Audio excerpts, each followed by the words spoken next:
సామెతలు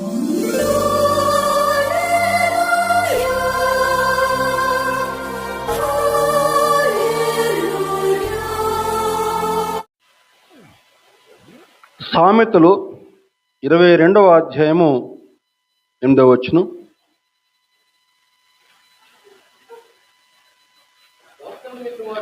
దౌష్ట్యమును విత్తువాడు కీడును కోయును. చాలండి. గలతీ పత్రిక 6వ అధ్యాయము 7వ వచనం. మోసపోకుడి, దేవుడు వెక్కిరింపబడడు, మనుష్యుడు ఏమి విత్తునో ఆ పంటనే కోయును. చాలండి. ప్రార్థన చేసుకుందాం. మహాపరిశుద్ధుడా, మహాగణుడా, సర్వోన్నతుడా, నీ పరిశుద్ధమైన పాదాలకి వందనములు, స్తుతులు, స్తోత్రం అర్పిస్తూ ఉన్నానయ్యా. అయ్యా, ఈ ఉదయకాల సమయం ప్రభు చదువుకున్న వాక్య భాగంలోంచి కొన్ని శ్రేష్టమైన సత్యాలు నీ బిడ్డలతో మాట్లాడమని అడుగుచున్నాను నా ప్రభువా. అయోగ్యుడును, ఎన్నిక లేని వాడిని ప్రభుదేవా, నీ చిత్తమైతే కొద్దిసేపు నీ యొక్క సిలువ చోటను మరుగుపరిచి ఇక్కడ చేరిన ప్రతి ఒక్క బిడ్డతో వ్యక్తిగతంగా మాట్లాడి మీరు మాత్రమే మహిమ, ఘనత, ప్రభావం పొందులని యేసుక్రీస్తు వారి అతి శ్రేష్టమైన నామములో అడిగి వేడుకొనుచున్నాను తండ్రి, ఆమెన్. దౌష్ట్యమును విత్తువాడు కీడును కోయును. అది పాత నిబంధన నుంచి. అలాగే కొత్త నిబంధన నుంచి, మోసపోకుడి, దేవుడు వెక్కిరించబడడు, మనుష్యుడు ఏమి విత్తునో ఆ పంటనే కోయును. ఈరోజు మన వాక్యాంశము, ఏమి విత్తుతావో అదే కోస్తావు. ఏమి విత్తుతావో చెప్దాం ఒకసారి. ఏమి విత్తుతామో అదే కోస్తాం. ప్రకృతిలో ఒక మార్చలేని నియమం ఉందండి. మనం ఏమైతే విత్తుతామో అదే కోస్తాం. మనం చేదైనటువంటి వేప గింజలు విత్తి నాకు తీయటి మామిడి పండ్లు కావాలని చెప్పానంటే అది సాధ్యమా? సాధ్యం కాదు. అలాగే మన ఆత్మీయ జీవితంలో కూడా మనం ఏమి విత్తుతామో దాన్నే కోసుకుంటాం. నువ్వు దయ అనే విత్తనం విత్తితే దయ అనే పంట కోసుకుంటావు. నువ్వు ప్రేమ అనే విత్తనం నాటితే ప్రేమ అనే పంటనే కోసుకుంటామండి. మనం చేసేటువంటి క్రియల బట్టే మన ఫలితాలు కూడా అదే విధంగా ఉంటాయి. అందులో ఏమాత్రం కూడా అనుమానం లేదు. మీకు అర్థం కావడానికి చరిత్రలో నుంచి ఒక యథార్థ సంఘటన మీకు వివరించే ప్రయత్నం చేస్తాను. 1888 సంవత్సరంలో ఒక ఫ్రెంచ్ వార్తాపత్రిక ఒక న్యూస్ ప్రచురించిందట. అదేంటని చెప్పానంటే, మరణాల వ్యాపారి గత రాత్రి చనిపోయాడు. మరణాల వ్యాపారి తక్కువ సమయంలో ఎక్కువ మంది ప్రజల్ని చాలా ఈజీగా చంపేలా మందు తయారు చేసినటువంటి ఆల్ఫ్రెడ్ నోబెల్ గత రాత్రి మరణించాడు. ఆయనకు శ్రద్ధాంజలి అని చెప్పని ఒక వార్తాపత్రిక న్యూస్ ప్రచురించిందట. ఆల్ఫ్రెడ్ నోబెల్ బతికే ఉన్నాడు. పొద్దున్నే ఆల్ఫ్రెడ్ నోబెల్ న్యూస్ పేపర్ చూసి తన యొక్క మరణ వార్త తను చదువుకున్నాడు. షాక్ అయిపోయాడట చూసి. విషయం ఏంటని చెప్పానంటే, గమనించాలి, 1863 సంవత్సరంలో ఈ ఆల్ఫ్రెడ్ నోబెల్ డైనమైట్ అనేటువంటి ఒక పేలుడు పదార్థాన్ని కనుక్కున్నాడు. కనుక్కున్నటువంటి ఉద్దేశం ఏంటయ్యా అని చెప్పానంటే, ఆ రోజుల్లో ఈ రైల్వే మార్గాలు నిర్మించాలని చెప్పంటే పెద్ద పెద్ద కొండలు అవి అడ్డం వచ్చాయట. ఆ కొండలు బద్దలు కొట్టాలని చెప్పండి చాలా కష్టమే ఇది. ఈ డైనమైట్ని కనుక్కోవడం ద్వారా ఏంటని చెప్పానంటే చాలా ఈజీగా ఆ కొండలను పగలగొట్టేసేసి రైలు మార్గాలు వేయడానికి, అలాగే పెద్ద పెద్ద కాలువలు నిర్మించడానికి ఆ డైనమైట్ని వాడేవాళ్ళు. ప్రభుత్వం ఆయన యొక్క కృషిని గుర్తించి చక్కగా సత్కరించి చక్కని నగదు బహుమతి ఇచ్చిందంట. ఆ డైనమైట్ అనేటువంటి ఆ పదార్థాన్ని కనుక్కున్నందుకు 197 పైగా పేటెంట్లు వచ్చి అతనికి విస్తారమైన ఆస్తి, అంటే కూర్చుని తిన్నా కూడా తరగని ఆస్తి వచ్చి పడిందట. మిలినీర్ అయిపోయాడు ఆల్ఫ్రెడ్ నోబెల్. అయితే ఆ పదార్థాన్ని ప్రజా ప్రయోజనం కోసం అతను కనుక్కుంటే కొంతమంది సంఘ విద్రోహ శక్తులు ఆ డైనమైట్ని బాంబుల తయారీలో వాడటం మొదలుపెట్టారు. ఈరోజు మనకి బాంబులు ఉన్నాయి కదా, వాటిలో వాడేది ఈ డైనమైట్ అనేటువంటి పౌడరే. ఒక పెద్ద సమూహాన్ని చంపేయాలని చెప్పానంటే, లేకపోతే ఒక ప్రముఖ వ్యక్తులు ప్రయాణిస్తున్నటువంటి ఒక వాహనాన్ని పేల్చాలన్నా కూడా ఇదిగో ఈ డైనమైట్ని వాడటం మొదలుపెట్టారట. దానివల్ల ప్రజలు అనేక మంది చనిపోతూ ఉన్నారు. సంఘ విద్రోహ శక్తులు ఆ డైనమైట్ని విచ్చలవిడిగా వాడటం మొదలుపెట్టేసరికి ప్రజల్లో ఈ ఆల్ఫ్రెడ్ నోబెల్ అని చెప్పండి ఒక రకమైన ద్వేషం మొదలైందంట. వీడేంట్రా ఈ పదార్థాన్ని కనుక్కున్నాడు, ఇంతమంది ప్రజలు చనిపోతూ ఉన్నారని చెప్పని ఒక రకమైన ద్వేషం అతని పట్ల మొదలైపోయిందటండి. అందుకే ఆ వార్తాపత్రిక కూడా ఏంటని చెప్పంటే బహుశా వాడు ఎప్పుడు చనిపోతాడు అని చెప్పి అనుకున్నారేమో. బహుశా మరణాల వ్యాపారి,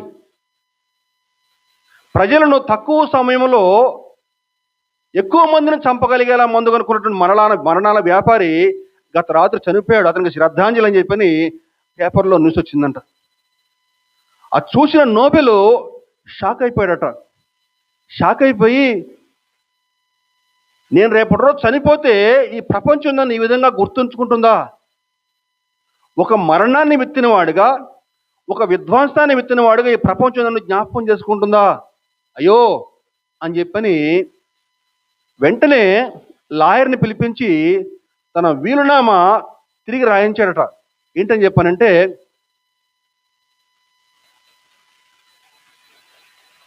గొప్ప గొప్ప ఆవిష్కరణలు, గొప్ప గొప్ప నైపుణ్యం ఎవరైతే కనపరుస్తారో, ప్రపంచ శాంతి కోసం ఎవరైతే దోహదపడతారో, ఆర్థిక రంగంలో కానీ రసాయన శాస్త్రంలో కానీ గొప్ప గొప్ప ఆవిష్కరణలు ఎవరైతే కనుక్కుంటారో వారందరికి కూడా నా పేరిట నోబెల్ బహుమతి ఇవ్వండి అని చెప్పని అతను ఒక వీలునామా రాసి పెట్టాడట.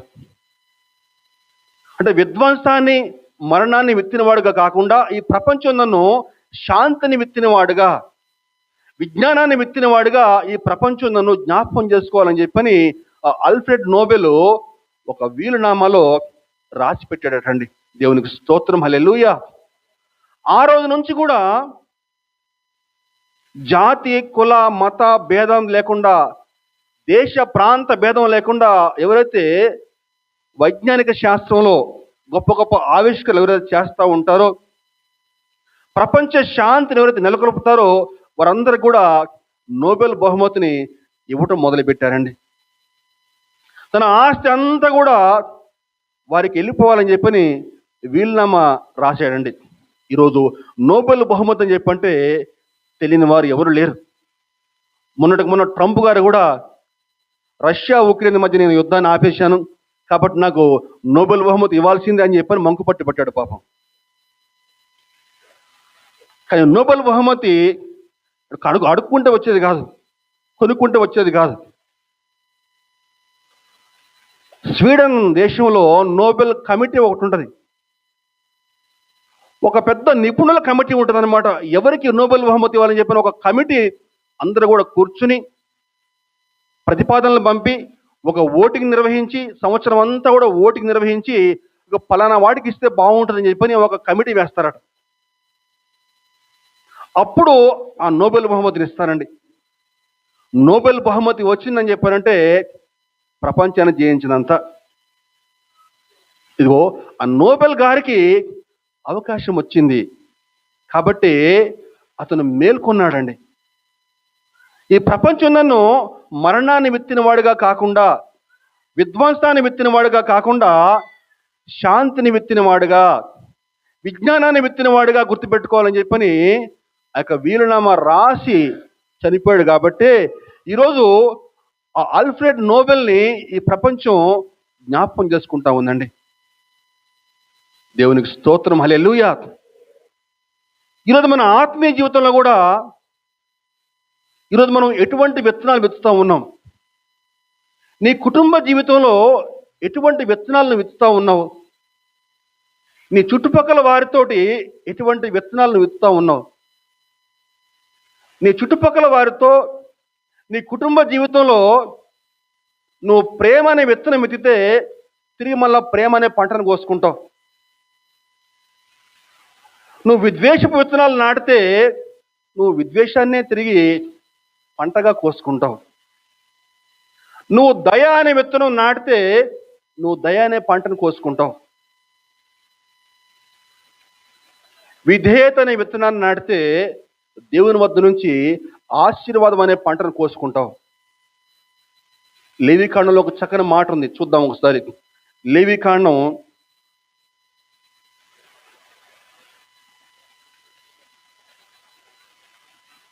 26వ అధ్యాయము 3-4 వచనం.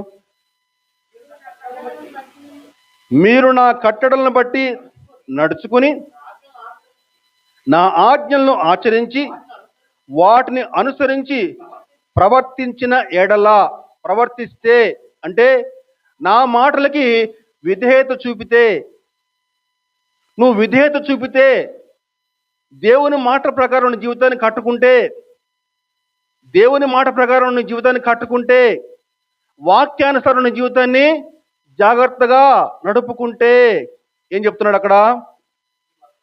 మీ వర్షాకాలములలో మీకు వర్షం ఇచ్చేదను, మీ భూమి ఆ పంటలనిచ్చును, మీ పొలముల చెట్లు ఫలించును.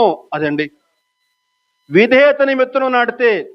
అయితే అవిధేయతని విత్తనం నాటితే శాపమునే పంటగా కోసుకుంటావు. విధేయతని విత్తితే ఆశీర్వాదాన్ని పంటగా కోసుకుంటావు. అవిధేయతని విత్తితే శాపాన్ని పంటగా కోసుకుంటావు. ఆ శాపం ఎట్లుంటుందో తెలుసా? అదే అధ్యాయము 15-17 వచనాలు చూస్తే, నా కట్టడలను నిరాకరించిన యెడల, నా ఆజ్ఞలన్నిటినీ అనుసరింపక నా నిబంధనను మీరునట్లు మీరు నా తీర్పుల విషయమై అసహించుకున్న యెడల నేను మీకు పగవాడినగుదును. నా మాటలు అంటే దేవుని మాటలు అంగీకరించకపోతే, దేవుని వాక్యానుసారం మీ జీవితాలు కట్టుకోకపోతే ఏమంటున్నాడండి ప్రభు? నేను మీకు పగవాడిని అవుతానంటానండి. దేవుడే మనకు పగవాడైతే ఇక అంతకంటే దౌర్భాగ్యమైన పరిస్థితి ఇంకోటి లేదు. ఏముందని వాక్యంలో?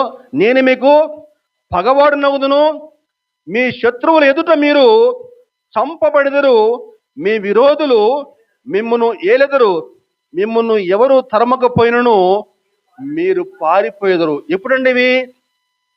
దేవుని మాటలు వినకుండా దేవుని యొక్క వాక్యానికి అవిధేయత చూపితే శాపం అనే పంటను కోస్తారు.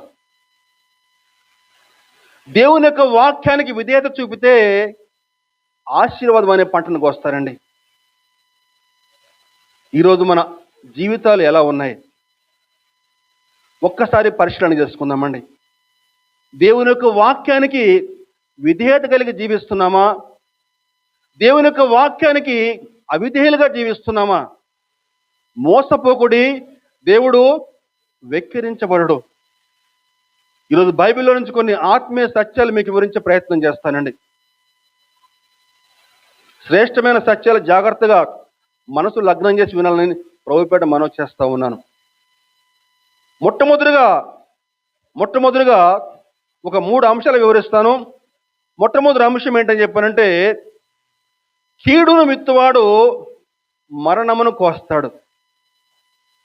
చెప్దాం ఒకసారి. కీడును విత్తువాడు మరణాన్ని కోస్తాడు. యోబు గ్రంథము 4వ అధ్యాయము 8వ వచనం. యోబు 4:8. నేను చూచినంత వరకు అక్రమమును దున్ని కీడును విత్తువారు దానినే కోయుదురు. నేను చూచినంత వరకు అక్రమమును దున్ని కీడును విత్తువారు దానినే కోయుదురు.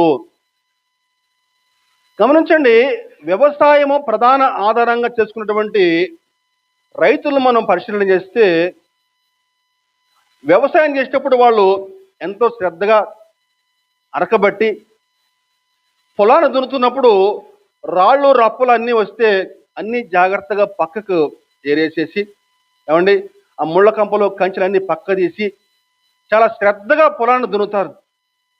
చక్కగా పొలాన్ని దున్ని విత్తనాలు విత్తి మంచి పంటను కోసుకోవాలని చెప్పని ఆశపడతారు. అయితే కొంతమంది చాలా పద్ధతిగా ప్లాన్ చేసి మరి కీడుని విత్తుతారటండి. చాలా ప్లాన్ చేసి మరి కీడుని విత్తారట.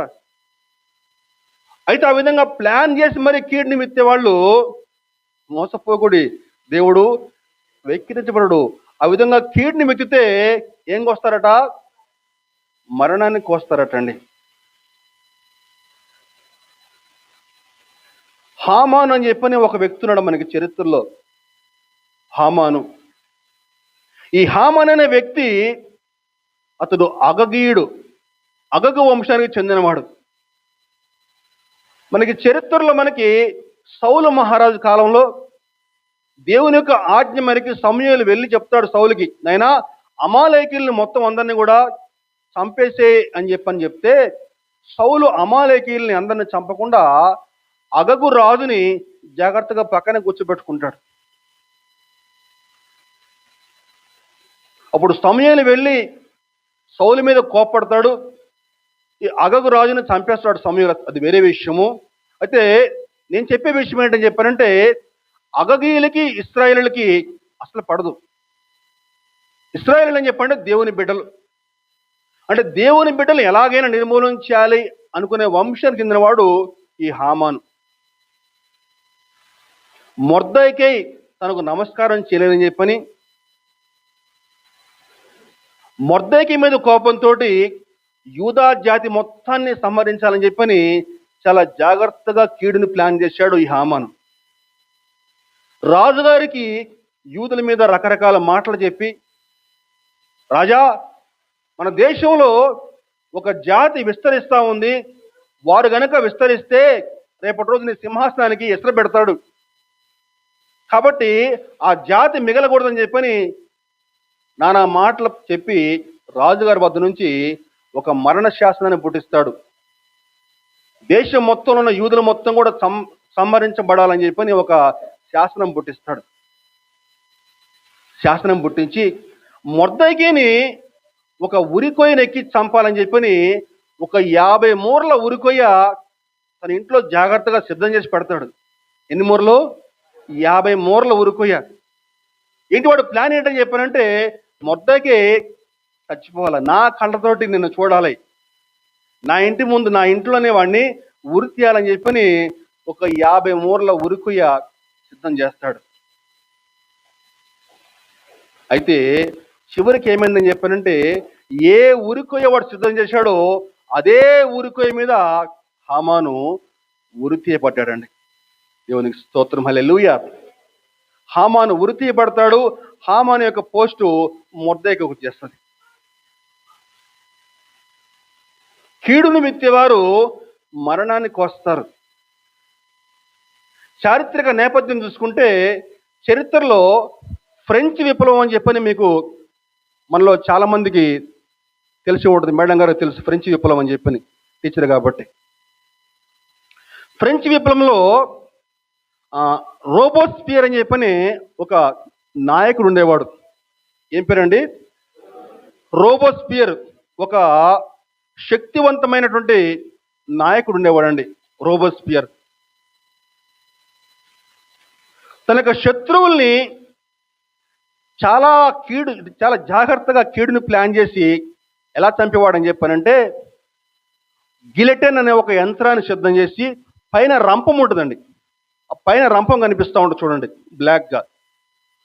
ఆ యొక్క యంత్రం మీద పడుకోబెట్టి తల ఈ పక్కన, ముండం ఈ పక్కన అనమాట, కరెక్ట్గా మధ్యలో పడుకోబెట్టి ఇట్లా ఆ యొక్క రంపాన్ని వదిలితే తల ముండం కూడా రెండు కూడా వేరైపోవాలన్నమాట. శత్రువులందరినీ కూడా అలా ఆ విధంగా ఆ యంత్రం వద్దకు పట్టుకురావటం, అందరినీ పొడుకోబెట్టడం, ఆ యంత్రం మీద చంపేయటం. రక్తం ఏరులే పారేదండి. ఎంతమంది చంపాడో అట్లా. ఏముంది వాక్యంలో? కీడుని విత్తువాడు మరణమును కోస్తాడు. అయితే కొంతకాలం తర్వాత తన యొక్క సహచరులు, తోటి నాయకులు యొక్క రోబోస్పియర్ని అదే యంత్రాన్ని ఎక్కించి వాడిని కూడా సేమ్ అదే యంత్రం మీద చంపేశారట. వాడు ఏ యంత్రం మీద అయితే అందరిని చంపేశాడో అదే యంత్రం మీదకి ఎక్కించి ఆ రోబోస్పియర్ని దారుణంగా చంపేశారటండి.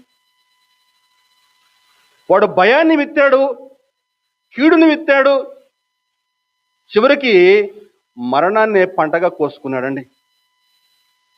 వాక్యం ఉంటున్న ప్రియ దేవుని సంగమా, ఎదుటివాడికి నానేవారు లేరు కదా, వాడికి నోట్లో నాలిక లేదు, వాడు మాట్లాడలేడు, వాడికి వెనకెవరు లేరు, ఏం కాదులే అని చెప్పని ఎదుటి వారిని మోసం చేద్దామని చెప్పి అనుకుంటున్నావా? జాగ్రత్తగా కీడుని ప్లాన్ చేసేసి వాడిని మోసం చేద్దామని చెప్పి అనుకుంటున్నావా? జాగ్రత్త. కీడుని విత్తేవారు మరణాన్ని పంటగా కోసుకుంటారండి. హామాను కీడుని విత్తాడు, చిట్ట చివరికి మరణాన్ని పంటగా కోసుకున్నాడు. రోబోస్పియర్ కీడుని విత్తాడు, భయాన్ని విత్తాడు, చివరికి మరణాన్ని పంటగా కోసుకున్నాడండి. దేవుడు వెక్కిరించబడడు. మనుషుడు ఏమి విత్తునో అదే పంట కోస్తాడు. ఇది మొట్టమొదటి అంశం. రెండవ అంశం ఏంటని చెప్పానంటే, కన్నీటిని విత్తువారు ఆనందమును పంటగా కోస్తారు. కన్నీటిని విత్తువారు ఆనందమును పంటగా కోస్తారండి. కీర్తనలు 126వ దావీదు కీర్తన 5వ వచనం 6వ వచనం. కన్నీళ్లు విడుచుచు విత్తువారు సంతోష గానముతో పంట కోసెదరు. పిడికెడు విత్తనములు చేత పట్టుకుని ఏడ్చుచూ పో విత్తువాడు సంతోష గానము చేయుచు పనులు మోసుకుని వచ్చును. హల్లెలూయా, స్తోత్రం. వాక్య సందర్భం చూసుకుంటే, ఆనాడు ఇశ్రాయేలు ప్రజలు 70 ఏళ్ల పాటు బబులోను బానిసత్వంలో చెరలో మగ్గిపోయారు. చాలా మందికి తెలుసు ఈ సందర్భం, చాలాసార్లు చెప్పాను కూడా. 70 ఏళ్ల తర్వాత కోరేషు రాజు చక్రవర్తి వచ్చిన తర్వాత దేవుని యొక్క ఆజ్ఞ మేరకి యూదులందరూ కూడా తమ దేశానికి తిరిగి వెళ్ళిపోవచ్చు అని చెప్పని ఆజ్ఞ జారీ చేయబడింది. జెరుబ్బాబెలు నాయకత్వంలో మొట్టమొదటిగా యూదులు యెరూషలేముకి వచ్చారు, మొట్టమొదటి గుంపు. అలా యెరూషలేము వచ్చిన తర్వాత ఆనాటి పరిస్థితి ఎలా ఉందయ్యా అని చెప్పానంటే, దేశం మొత్తం కూడా బీడు పట్టిపోయిందండి. భూమి అంతా కూడా బీడు పట్టిపోయిందండి. 70 ఏళ్ళు అంటే మామూలు మాటలు కాదు కదా. ఏమండి, ఒక 4 ఏళ్ళు 5 ఏళ్ల పాటు మనకి పంట దున్నకపోతేనే ఎట్లా ఉంటుంది పంట? మొత్తం అంతా కూడా తుప్పలు, ముళ్ళ చెట్లు అన్నీ కూడా పెరుగుతాయి. 70 ఏళ్ల పాటు భూమిని దున్నకపోతే ఎలా ఉంటుంది పరిస్థితి? రాళ్ళు, రప్పలు, చెట్లు, ముళ్ళ కంపులు పెరిగి ప్రజలకి ఏడుపుక్కడు తక్కువట. ఆ భూమిని సేద్యం చేయాలని చెప్పంటే ఆనాటి యూదులు వాళ్ళకి ఏడుపు వచ్చేదారండి. ఉన్న కొద్దిపాటి విత్తనాలు కడుపుకి వేసుకోవాలా, లేకపోతే ఉన్న కొద్దిపాటి విత్తనాలు పంట వేసుకోవాలా అని తెలియక ఆకలిని పంటి బిగువన దాచిపెట్టి దుఃఖంతో కన్నీటితోటి ఆ రోజు సేద్యం చేసేవారండి. అదిగో ఆ సందర్భాన్ని దృష్టిలో పెట్టుకుని ఏముందని అక్కడ, కన్నీళ్ళు విడుచుతూ విత్తువారు సంతోష గానముతో పంట కోసెదరు, ఏడ్చుచూ పో విత్తువాడు సంతోషగానం. ఆ రోజు ఏడుస్తా, కన్నీరు కారుస్తా, అయ్యో దేవా మా పరిస్థితి ఇట్లా ఉంది అని చెప్పని ఏడుస్తా వాళ్ళు విత్తనాలు విత్తారటండి. ఇదిగో ఈ ఆత్మీయ జీవితంలో కూడా నాలాంటి సేవకులు, చరిత్రలో ఉన్నటువంటి అనేక మంది సేవకులు కానీ ఆత్మల రక్షణ కోసం, దేవుని యొక్క రాజ్యం కట్టబడాలని చెప్పని కన్నీరు కారుస్తూ ఉంటే ఆ కన్నీరు ఎన్నటికీ వృధా పోదండి. గొప్ప ఆత్మల పంటను కోసుకుంటారు. దేవునికి స్తోత్రం, హల్లెలూయా. జాన్ నాక్స్ అనే ఒక దైవజనుడు దేవునికి ఈ విధంగా ప్రార్థన చేశాడు, స్కాట్లాండ్ నాకు ఇవ్వు ప్రభువా, లేకపోతే నన్ను తీసేసుకో అని చెప్పని. Give me Scotland else I die. Scotland నాకు ఇవ్వు ప్రభువా, లేకపోతే నా ప్రాణాన్ని తీసేసుకో. కన్నీటితోటి ప్రార్థన చేసేవాడు. స్కాట్లాండ్ రాణి జాన్ నాక్స్ అని చెప్పని భయపడిపోయేదట ఆయన ప్రార్థనలు అని చెప్పానంటే. కన్నీటి ప్రార్థన. పౌలు గారు అపోస్తల కార్యంలో 20వ అధ్యాయంలో ఒక మాట ఈ విధంగా రాస్తూ, 20వ అధ్యాయము 19వ వచనం, యూదుల కుట్రల వలన నాకు శోధనలు సంభవించినను కన్నీళ్లు విడిచుచు పూర్ణమైన వినయ భావముతో నేను అలాగూ ప్రభువును సేవించుచుంటినో మీకే తెలియను. కన్నీళ్లు విడిచుచు పూర్ణమైన వినయ భావంతో పౌలు గారు ఆనాడు సంఘ పరిస్థితులను చూచి కన్నీరు కార్చాడటండి. ఆనాడు సంఘంలో ఉన్న పాపాన్ని బట్టి కన్నీరు కారుస్తూ పరిచర్య చేస్తే ఆయన యొక్క కన్నీరు అనేక మందిని క్రీస్తు వైపు తిప్పగలిగాయి. పౌలు గారు తన యొక్క మిషనరీ, తన యొక్క పరిచర్య యొక్క జీవిత కాలంలో 3 మిషనరీ యాత్రలు చేశారు. ఎంతో మందిని క్రీస్తు వైపు నడిపించారు. బ్రతుకుట క్రీస్తే, చావైతే లాభమే అని చెప్పని ఒకే ఒక లక్ష్యంగా ఎంతో గొప్పగా పరిచర్య చేశారండి. కన్నీటిని విత్తువాడు సంతోషగానముతోటి పంట కోసెదరు. మొదటి సమూయేలు 1వ అధ్యాయము 10-11 వచనాలను చూస్తే మనకందరికీ బాగా తెలిసిన మాటలు. అయినా మళ్ళీ ఒకసారి చూద్దాం. మొదటి సమూయేలు 1:10-11, బహు దుఃఖాక్రాంతురాలై వచ్చి యెహోవా సన్నిధిన ప్రార్థన చేయుచు బహుగా ఏడ్చుచు, సైన్యములకు అధిపతికు యెహోవా, నీ సేవకురాలైన నాకు కలిగి ఉన్న శ్రమను చూచి నీ సేవకురాలైన నన్ను మరువక జ్ఞాపకము చేసుకుని నీ సేవకురాలనైన నాకు మగపిల్లను దయచేస్తే వాని తల మీదకి క్షౌరపు కత్తి ఎన్నటికూ రానీయక వాడు బ్రతుకు దినములన్నిటిను నేను వానిని యెహోవానగు నీకు అప్పగించునని మ్రొక్కుబడి చేసుకున్న హన్నా గొడ్రాలుగా ఉన్నప్పుడు అనేక నిందలు భరించిందండి.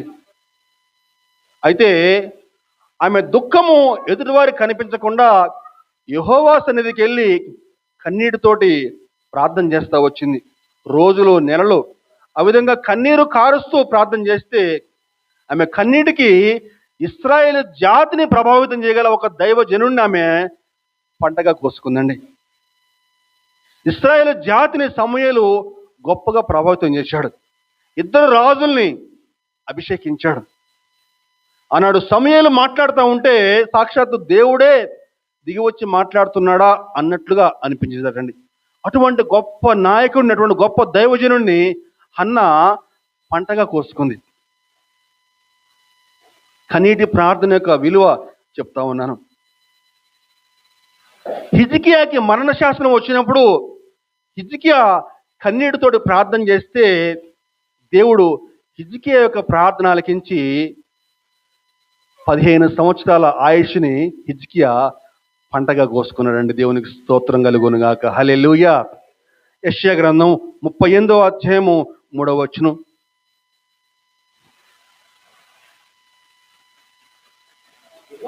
యెహోవా యథార్థ హృదయుడినై సత్యముతో నీ సన్నిధిన నేనెట్లు నడుచుకుంటునో నీ దృష్టికి అనుకూలంగా సమస్తమును నేనెట్లు జరిగించుతునో కృపతో జ్ఞాపకం చేసుకోమని హిజ్కియా కన్నీళ్లు విడుచుచు యెహోవాను ప్రార్థించగా.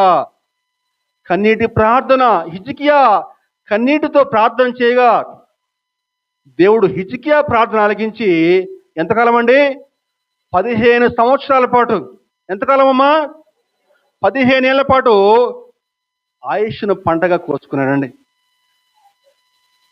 చారిత్రక నేపథ్యం చూసుకుంటే చరిత్రలో సెయింట్ అగస్టిన్ అని చెప్పని ఒక గొప్ప దైవజనుడు ఉన్నాడండి. Saint Augustine. ఆయన ఆ తల్లి పేరు మోనిక. ఏం పేరండి? మౌనిక. అయితే సెయింట్ అగస్టిన్ తన యవ్వన ప్రాయంలో బహుగా చెడిపోయాడటండి. తాగుడు, జూదము, వ్యభిచారము, భయంకరమైనటువంటి అన్య మత సిద్ధాంతాలు అవలంబిస్తూ ఎంత చెడిపోయాడో. అతని తల్లి కుమారుడు కోసం కన్నీటి ప్రార్థన.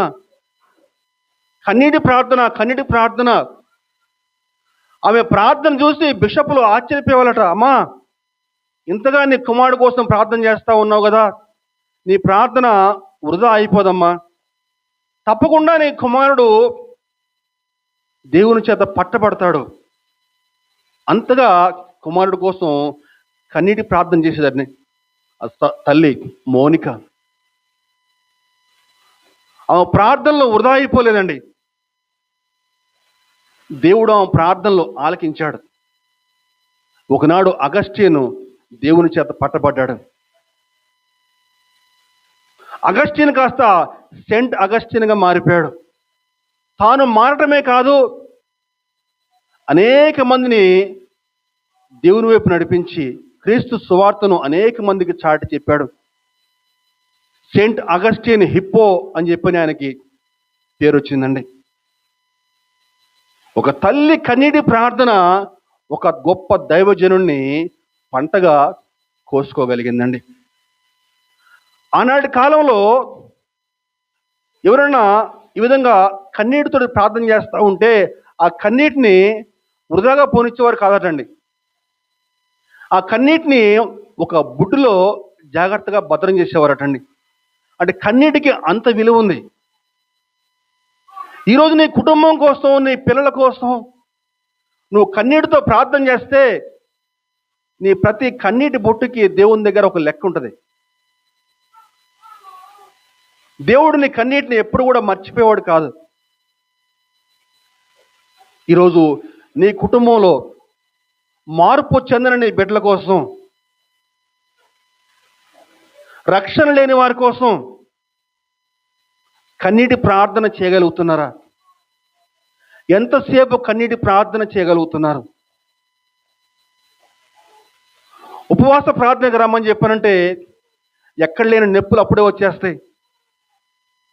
ఉపవాస ప్రార్థనకు రమ్మని చెప్పానంటే ఎక్కడ లేని నీరసం వచ్చేస్తుంది అప్పుడే. కన్నీటి ప్రార్థన ఎంత విలువైందో దేవుని యొక్క వాక్యం సెలవిస్తూ ఉందండి. ఒక తల్లి కన్నీటి ప్రార్థన ఒక గొప్ప దైవజనుని బహుమానంగా పొందుకోగలిగింది. ఒక రాజు యొక్క కన్నీటి ప్రార్థన అతనికి మరణం తప్పించబడి సాక్షాత్తు దేవదేవుడే తన మనస్సు మార్చుకుని 15 సంవత్సరాల ఆయుష్ను అతను పంటగా కోసుకోగలిగాడు.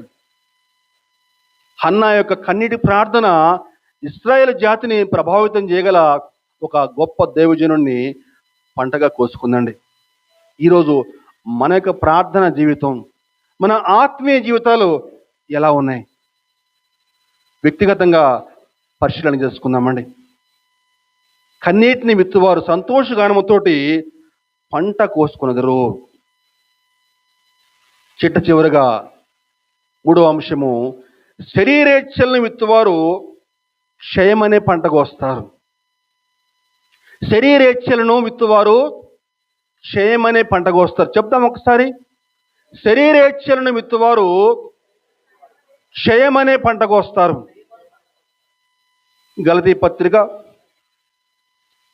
6వ అధ్యాయము 8వ వచనం. ఎలాగనగా తన శరీరేచ్ఛలను బట్టి విత్తువాడు తన శరీరము నుంచి క్షయమును పంట కోయును, ఆత్మను బట్టి విత్తువాడు ఆత్మ నుండి నిత్య జీవమును పంట కోయును. ఈరోజు మన జీవితంలో మన ముందు 2 మార్గాలు ఉన్నాయండి. ఒకటి దేవుని మార్గాలను అనుసరిస్తూ నిత్య జీవాన్ని చేరుకోవటం. 2వ మార్గము సాతాను మార్గాలను అనుసరిస్తూ మరణాన్ని చేరుకోవటం అండి, నిత్య నాశనాన్ని చేరుకోవటం.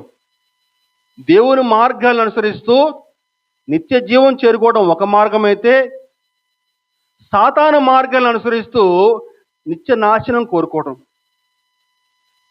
జీవమును మరణమును మన ముందుంచబడ్డాయి. ఆశీర్వాదము శాపము 2 మార్గాలు మన ముందుంచబడ్డాయి. ఏ మార్గాన్ని ఎంచుకుంటావో నీ ఇష్టం. మీకు అనేకసార్లు చెప్పాను నేను, దేవుడు గల్లబట్టి ఏమి లాక్కురాడని చెప్పని. దేవుడు మార్గాలు పెడతాడు అంతే. నీకు జ్ఞానం ఇచ్చాడు, తెలివి ఇచ్చాడు. ఏ మార్గాన్ని ఎంచుకోవాలో నీ ఇష్టం. దేవుడు మార్గం చూపిస్తాడు అంతే. జీవమును మరణమును మన ముందు ఉంచాడు. ఆశీర్వాదము శాపము మన ముందు ఉంచాడు.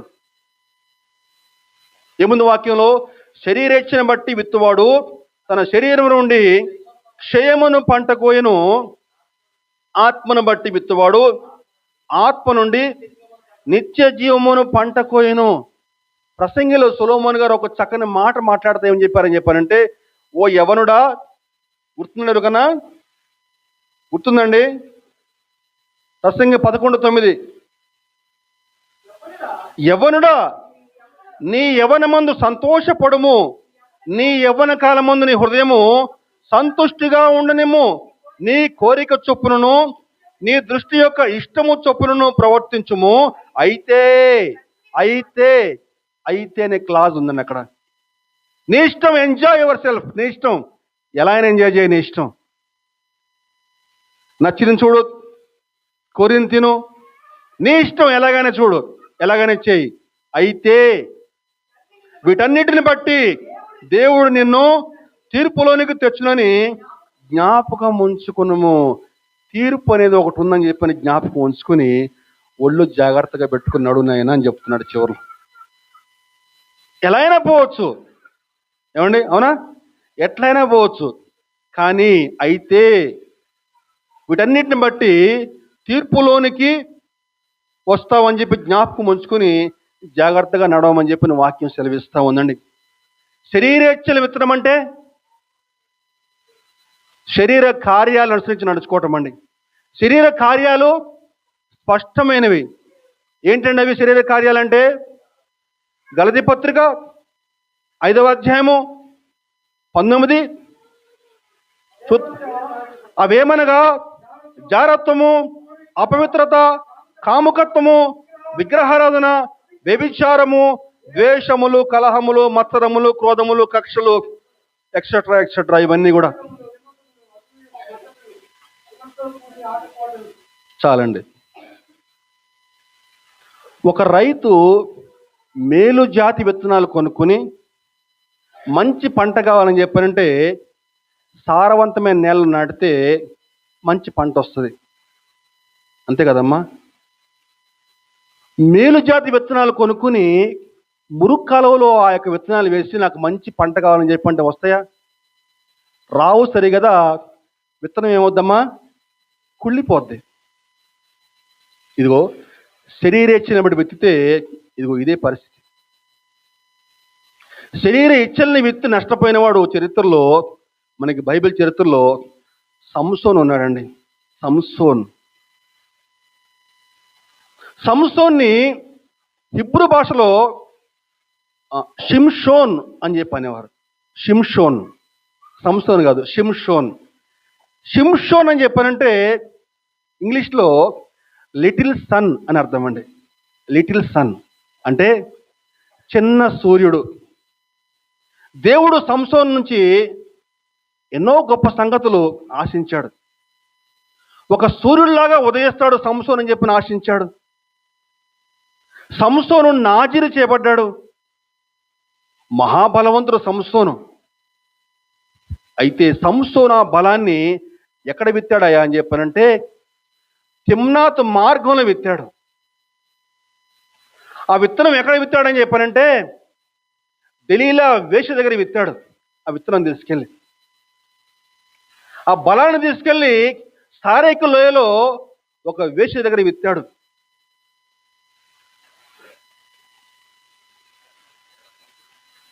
చివరికి క్షయమనే పంట కోసుకున్నాడు. తన బలాన్ని కోల్పోయాడు, కళ్ళని కోల్పోయాడు, చివరికి గానుగ ఎద్దులాగా మారిపోయాడు. ఒక న్యాయాధిపతి పరాయి దేశంలో ఒక గానుగ ఎద్దుగా మారిపోయి కళ్ళు పోయి అనామకుల్లాగా మరణించాడు. కారణము శరీరేచ్ఛల్ని విత్తడం వల్ల.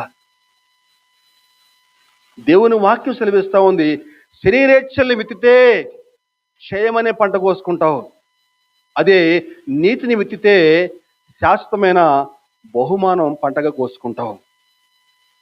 ఈరోజు ఎటువంటి విత్తనం నువ్వు విత్తుతా ఉన్నావు? చారిత్రక నేపథ్యం చూసుకుంటే చరిత్రలో ఆస్కార్ వైల్డ్ అనే ఒక గొప్ప రచయిత ఉన్నాడండి. ఏం పేరండి? Oscar Wilde. మరి మీకు తెలుసో తెలియదు. 19th సెంచరీలో ఆస్కార్ వైల్డ్ అని చెప్పిన ఒక గొప్ప రచయిత ఉన్నాడు. ఒక గొప్ప రచయిత, కవి, నాటకకర్త. అతని యొక్క రచనలో, అతని యొక్క కవిత్వం చూసి ప్రజలు వెర్రెత్తిపోయేవాళ్ళట. మైకేల్ జాక్సన్ చూస్తే ప్రజలు ఎట్లయితే వెర్రెత్తిపోతారో అట్లా ఆనాటి రోజుల్లో ఆస్కార్ వైల్డ్ని చూసి ప్రజలు ఆయనతోటి షేక్ హ్యాండ్ తీసుకోవాలా, ఆయనతో స్నేహం చేయాలని చెప్పని తహతహలాడేవాళ్ళటండి. రాజులు, గొప్ప గొప్ప వాళ్ళు కూడా. ఎంతో కీర్తి, ఎంతో డబ్బు సంపాదించాడు. ఆస్తి మొత్తం వచ్చి పడింది అట్లా. అయితే అతని యొక్క కీర్తిని, అతని యొక్క ఆస్తి, డబ్బు అంతా కూడా పాపిష్టి కార్యాల కోసం ఉపయోగించడం మొదలుపెట్టాడు. పై కనిపించే ఆస్కార్ వేళ్ళు వేరు, వెనక మొత్తం కూడా చీకటి బతుకు. అయితే కొంతకాలం తర్వాత అతని యొక్క పాపపు జీవితం అంతా కూడా బయటపడింది. ఏ సమాజం అయితే ఆయన నెత్తిన పెట్టుకుందో అదే సమాజం ఆయన్ని చేత్కరించి జైలుకి పంపించింది. జడ్జి చెప్తున్నాడట, నేను చూసిన అత్యంత చెత్త కేసుల్లో నువ్వే చెత్త కేసు అని 2 ఏళ్ల పాటు కఠిన కారాగార శిక్ష విధిస్తే ఆ జైల్లో రాళ్లు కొట్టుకుంటా గొప్ప రచయిత, కవి, కఠిన కారాగార శిక్ష. చరిత్ర మీరు గూగుల్ కొట్టుకోండి, ఆస్కార్ వైల్డ్ వచ్చేస్తుంది మొత్తం అంతా. శరీరేచ్ఛలను బట్టి విత్తువాడు క్షేమను పంట కోసుకుంటాడు. జైలుకి వెళ్తే ఆస్కార్ వైల్డ్ భార్య తట్టుకోలేక ఇంటి పేరు మార్చుకుని పిల్లలను బట్టి తీసుకుని వెళ్ళిపోయిందంట దూరంగా, కనపడకుండా. 2 ఏళ్ల పాటు కారాగార శిక్ష ముగించుకుని బయటకు వచ్చిన తర్వాత ఆస్కార్ వైల్డ్ చేతులు చిల్లి గవ్వలేదట. ఎవరు కూడా దగ్గరికి రానియకపోతే ఉన్న దేశం వదిలేసి పారిపోయి ఒక చిన్న గదిలో, చీకటి గదిలో ఒక్కడే బతికాడట. మెనింజైటిస్ వచ్చి కుక్క చావు అంటాం కదా, అలా చనిపోయాడు ఆస్కార్ వైల్డ్.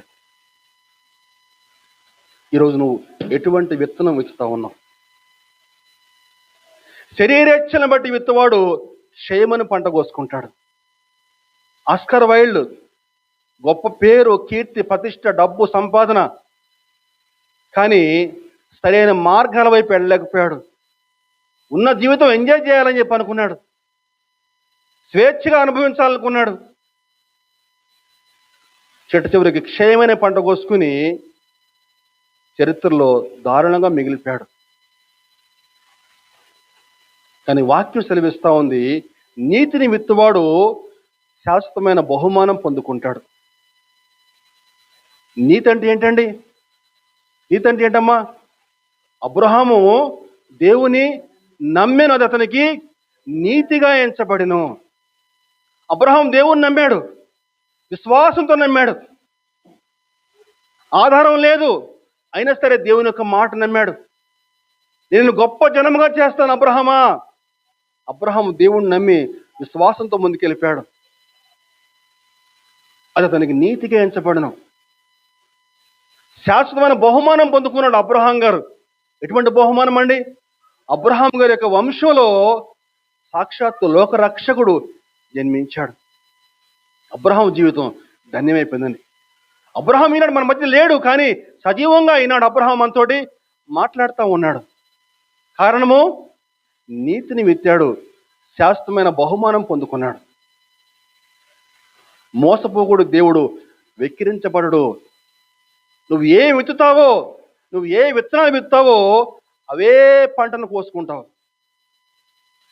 ఎవడు చూశాడులే, ఎవడు చూడొచ్చాడులే, ఇప్పుడు రేపటి రోజు రాజేవుడు రెడ్డేవుడు అని చెప్పి అనుకుంటున్నావా? మోసపోకూడదు దేవుడు, వెక్కిరించబడడు. మనం నీతిని మెత్తితే శాశ్వత బహుమానం పొందుకుంటాం. దయని మెత్తితే దయనే పంటగా కోసుకుంటావు. ప్రేమను మెత్తితే ప్రేమనే పంటగా కోసుకుంటావు. విధేయత విత్తితే ఆశీర్వాదాన్ని పంటగా కోసుకుంటావు. అవిధేయత విత్తితే శాపాన్ని పంటగా కోసుకుంటావు. ఈరోజు నీకు ఎటువంటి పంట కావాలి? నీ చేతుల్లో ఉంది, నీ ఇష్టం. దేవుడి కొద్ది మాటలు దీవించును గాక. ఆమేన్.